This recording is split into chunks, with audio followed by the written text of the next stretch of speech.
Hello, everyone. It's Laura from Divine Light Yoga.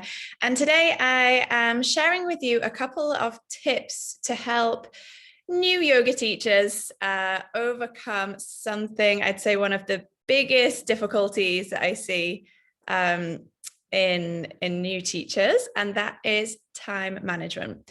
So even with those teachers that are really organized and they're very typically on it with their time management in life, and they turn up for class early, and they're really organized. That is not typically me. I had to really teach myself how to be organized and teach myself time management. But what I do see when I'm observing a lot of new children's yoga teachers is the time management. So at the end, everything feeling very rushed, over planning, and then not being able to fit everything in, not allocating enough time for a good relaxation at the end. And then, of course, the children leaving feeling very rushed, not extending that, cooling, calming, grounding, focused energy that we've spent 60 minutes creating. And so this all really can be prevented by just a couple of ways in which you can help keep yourself on track with time.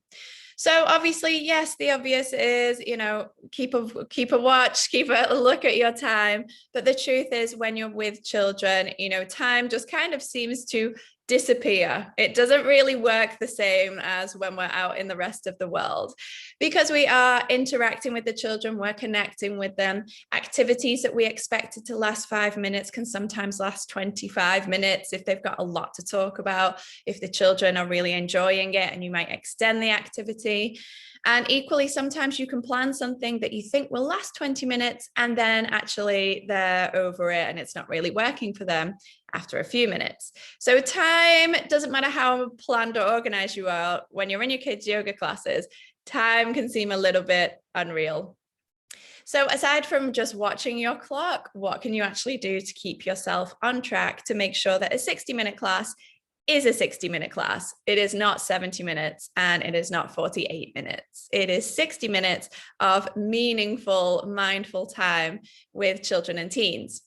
So the first thing that I do is I have a playlist. So I will have music playing in the background, and it's creating the flow of the class. So it will start off with something a little bit calming and grounding.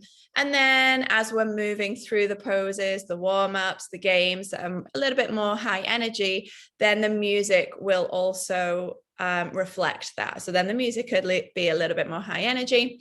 And then as we start to cool down with the poses, the breathing techniques, and the meditation time, then so will the music. Okay, so the music is reflecting the activities that I'm doing in my kids' yoga classes.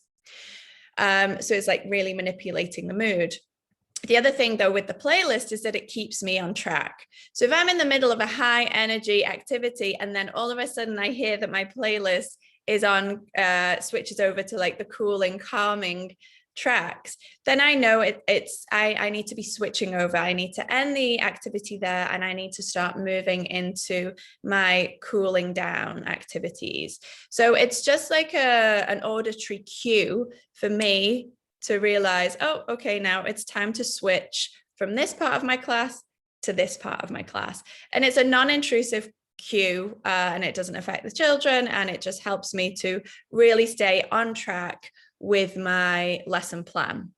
Now, obviously, we want to have flexibility. You need to have flexibility in your class if you're working with children and teenagers, but you still need to keep on track with your time. And so having a playlist in the background just helps you to stay on track with where you need to be. Are you supposed to be warming up?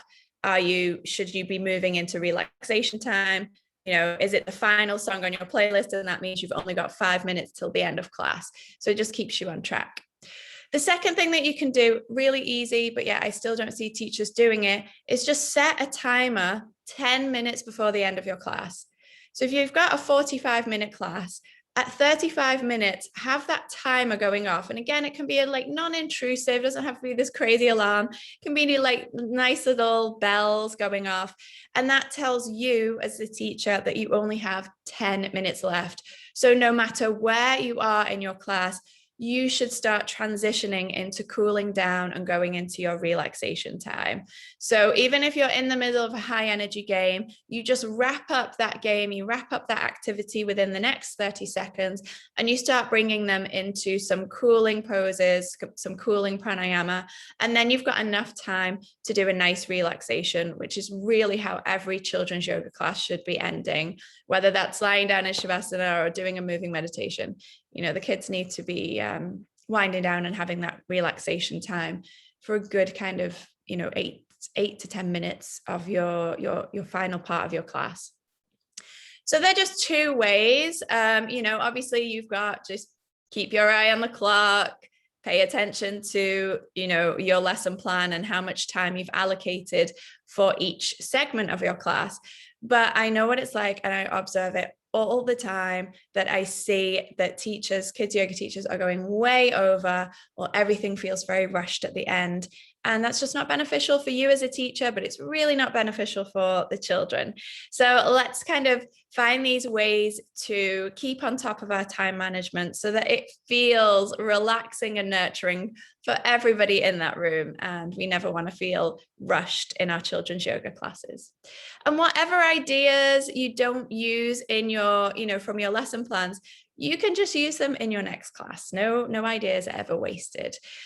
So yeah, they're my two tips. Super easy, you know, set a timer so that you've got 10 minutes at the end. Your timer goes off 10 minutes before the end of class, or create a playlist that is exactly the amount of time of your class.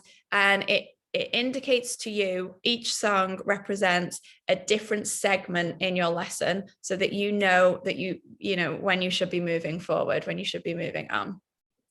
I would really love to hear your time management strategies, especially those of you that have got some creative ones, or perhaps those of you that have been teaching children's yoga for a long time and you've developed your own time management strategies.